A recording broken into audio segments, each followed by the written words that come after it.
welcome to Let's Talk Diz, a show that gives you everything you need to know to help make your Disney vacation as magical as can be in just about 20 minutes. I'm your host, Jeff Coviello. With me each week is Disney Master Sandy from Easy Diz by Instant Impressions Travel Services.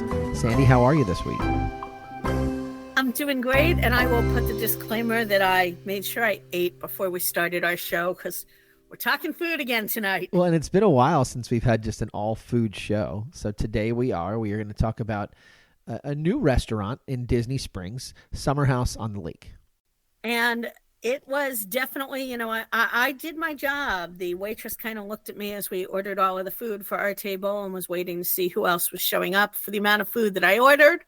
But, again, I took one for the team. I tried a couple of different things so that we could really talk about what we thought of it all. Obviously, we've had this conversation now as this Disney Springs property has evolved over, what must be the last 8 to 10 years. Where is it in Disney Springs? Because we're mentioning Disney Springs. It's massive. There's been some changes. Give us the layout. Where do we find Summer House on the Lake? We talk often about Walt's quote that it will never be complete, and Disney Springs is probably the rule to that. I don't know that we'll ever see 100% nothing changing there, because one of the things that I'm going to mention is that this actually isn't owned by Disney, which is one of the things we get into. Mm-hmm. So Summer House on the Lake replaced Bongos. It's on what is referred to as the west side. So if you're usually down at Earl's Sandwich and shopping at World of Disney and you really don't go past the bus stop, you've never even ventured down this way. This is all the way down by the no longer NBA Experience. It's probably about 3/4 the way to Cirque du Soleil. Between Splitsville and AMC, and of course, as its name implies, it's on the lake. So it's on that side of the lake. So if you were Disney Springs, if you were parking your car there, where's the best place, I guess, to park? Orange Garage is going to bring you closest. So as you're driving from the resorts to Disney Springs, Orange Garage is that very first one that you come to. Okay, you mentioned it's not owned by Disney. There's a bunch of different restaurant groups that have different ownership stakes or management stakes, so to speak, in some Disney areas. Who's the parent company of Summer House on the Lake?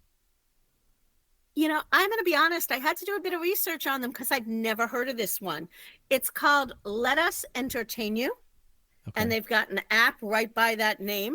And you're going to want to download the app for making reservations and for reward points. This is actually the third Summer House on the Lake that they've opened. There's one in Chicago and one in North Bethesda, Maryland. Okay. But they have, which is why I'm kind of surprised I had never heard of them, 46 different restaurants with a total of 85 locations. So some of them obviously have multiple locations. About half of their restaurants are in Chicago, and then they've got a good number in Las Vegas, and then the rest are scattered across the U.S. But I think this is definitely not the last we're going to see of them.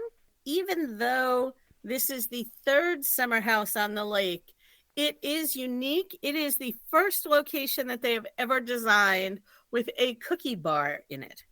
A cookie bar. Well, let's start with that, because that's piqued my interest immediately. I don't even know how we could begin with that, but I'm going to ask you to begin with that. What does that mean, a cookie bar? Not shocking. It was what drew me to the restaurant too. I'm like, even if I can't get a reservation, I'll go check out the cookie bar. And again, if you've listened to a lot of our shows, you'll know I was kind of surprised that they went with this cookie bar idea, because Gideon's Bakehouse is obviously also in Disney Springs. And you would have thought that the hype would be gone, but it is not. No. There is more than a 30-minute wait at all times to get into Gideon's. And I thought, brave people trying to compete with them. The restaurant has an inside area, a very trendy bar area, as well as outside seating right on the lake. And from any of the tables in the restaurant, you can order from the cookie bar itself. Okay. One of the really nice touches, I thought, is when you are dining there and you order from the cookie bar, they give you the option of if you want your cookie delivered to you warm or not. Ooh. So nothing like a good, warm, gooey chocolate chip cookie. Yeah.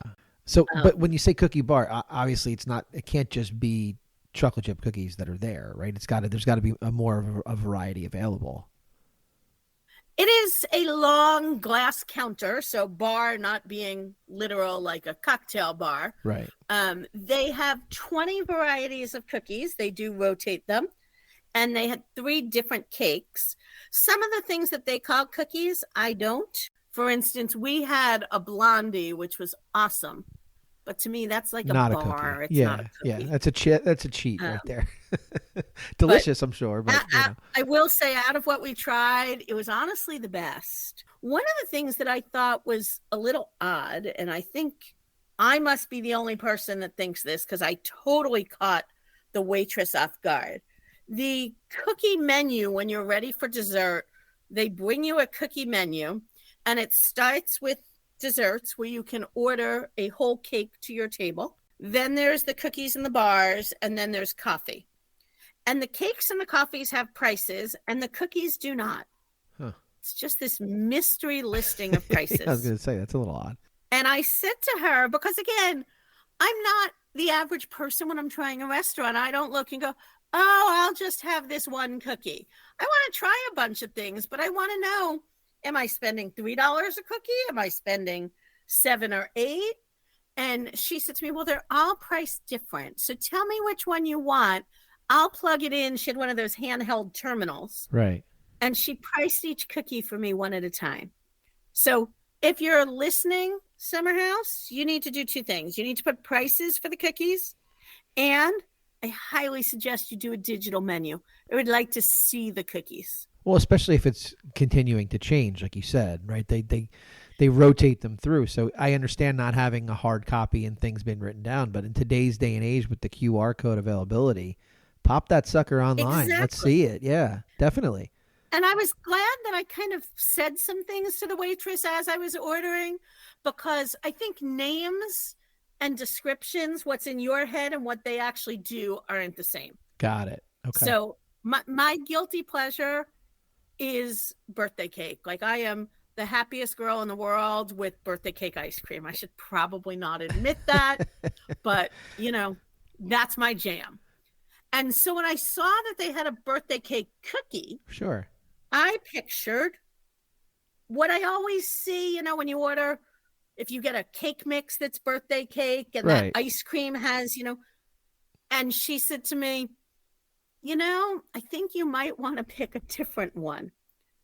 It was a sugar cookie, and the top, about 90% of the circumference, was pink icing. And then there was a small row of sprinkles around the pink icing. Yeah, that's not what you had in mind. I don't even know what you had in mind. That's not what I had in mind. But I know it's not what you had in mind. But 20 different on the varieties. Menu under that, that's were so ginger many. snaps. Yeah. And of course, I can't hear ginger snaps and not think of the Jungle Cruise ride. Of course, yes. The nice thing that they do offer is they do have a gluten-free cookie and a vegan cookie.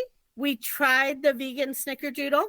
I would tell you that very honestly, if it wasn't marked vegan, I wouldn't know, which is a real positive thing to say. Sure. I hate to say it, I wasn't overly impressed with the cookies. I did order the Blondie bar, which was awesome. I did also, I will fess up, that I am a huge Gideon's fan. And so I did leave there after my cookie bar and my $100 lunch and get online at Gideon's.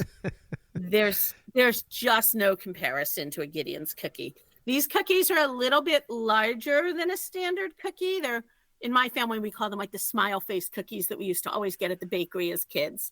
They're a larger size diameter, but they're a pretty thin cookie, where if you're used to a Gideon's cookie that is a big half-pound cookie.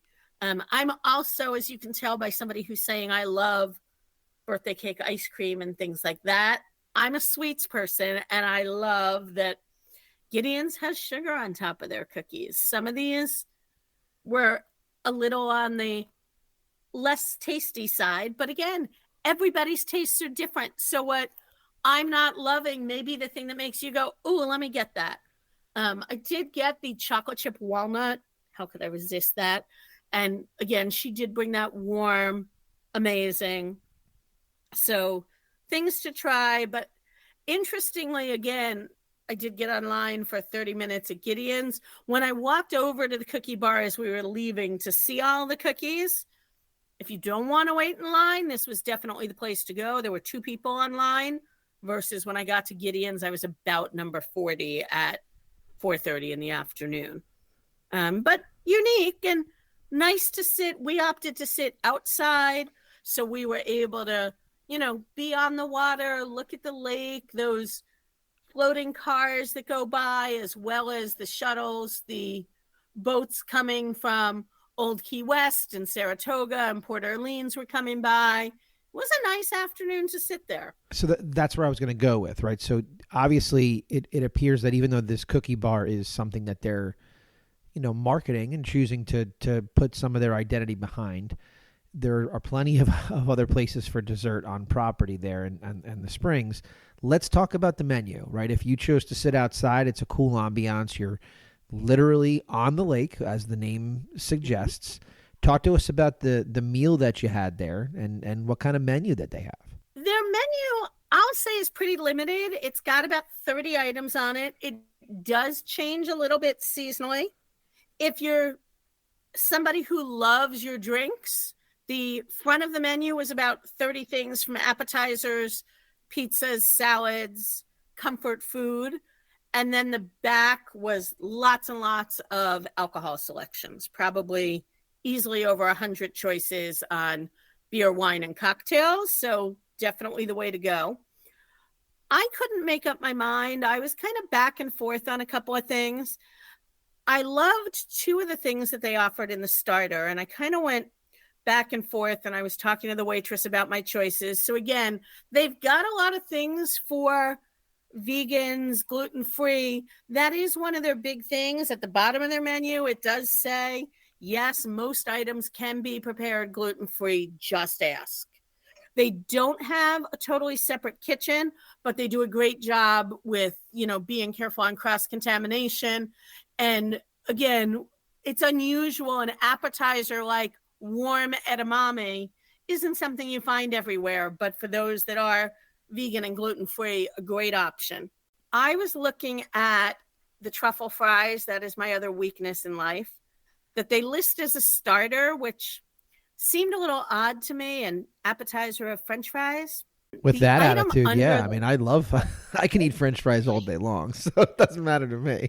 Well, I think my struggle was I was looking at the French fries, and then I had asked her, they have a turkey sandwich that looked phenomenal with bacon and Havarti cheese. They also have a chicken sandwich. They've got a beef burger, and they all come with fries, but you can't swap for the truffle fries. And I really love truffle fries.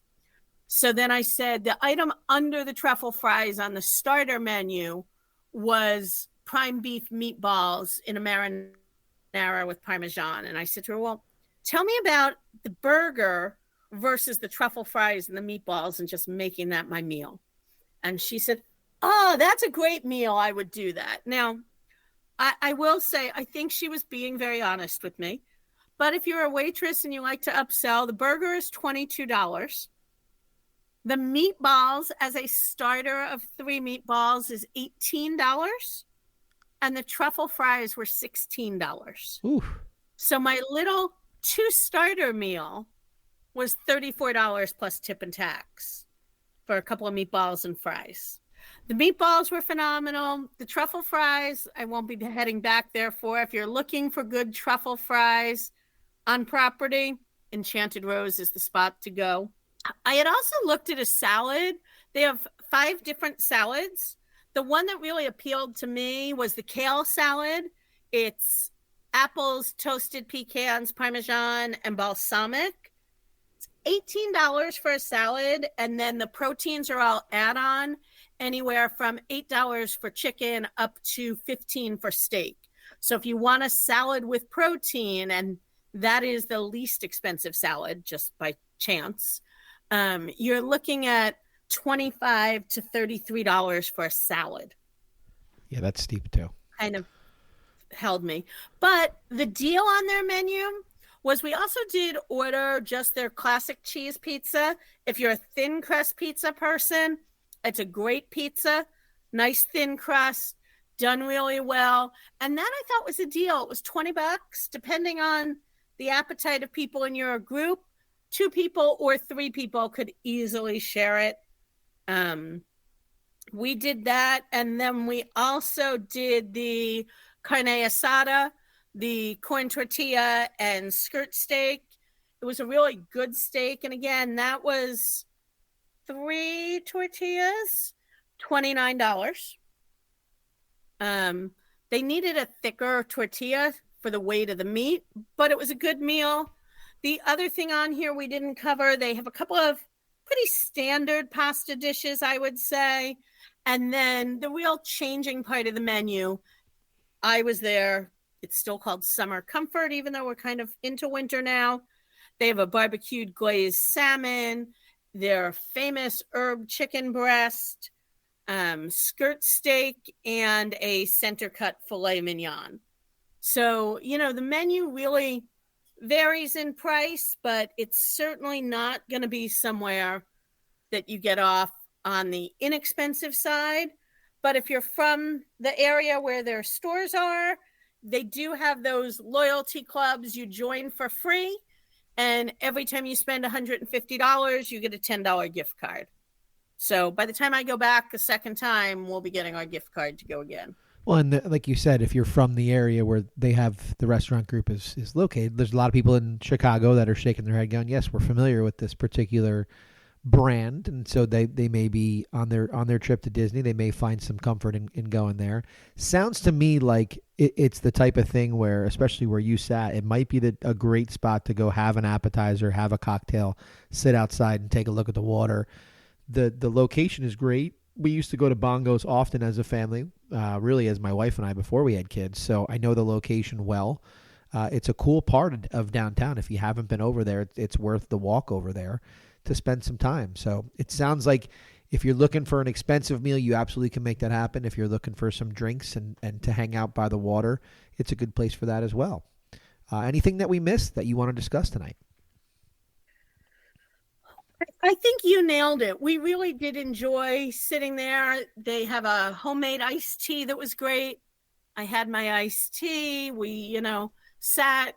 The weather was really great. We watched the boats go by. So it was definitely an ambiance and take it in and enjoy kind of place. So worth looking at. I'm not necessarily running back to grab cookies, but, listen, if you're a Disney regular, you've tried all these other places and the new donuts and all of those things, it's worth a try. Pick 1 or 2, give it a shot. They were great. The only other thing I realized that we didn't talk about at all is they do offer a kids menu.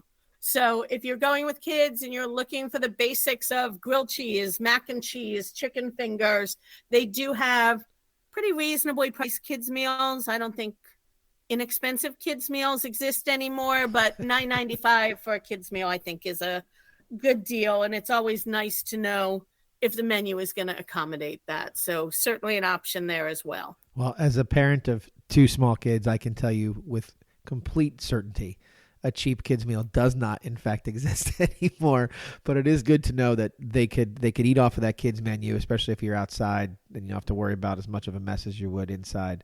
I appreciate you taking the time to go and review this restaurant and share it with everybody. Have a great week. You as well. And that's a wrap this week on Let's Talk Diz. If anyone you know could benefit from this or any show, please share on your Facebook and Instagram for other Disney fans to enjoy. And don't forget to reach out to the folks at Easy Diz by Instant Impressions Travel Services for any Disney destination planning. Make it a great week. And as always, keep making memories.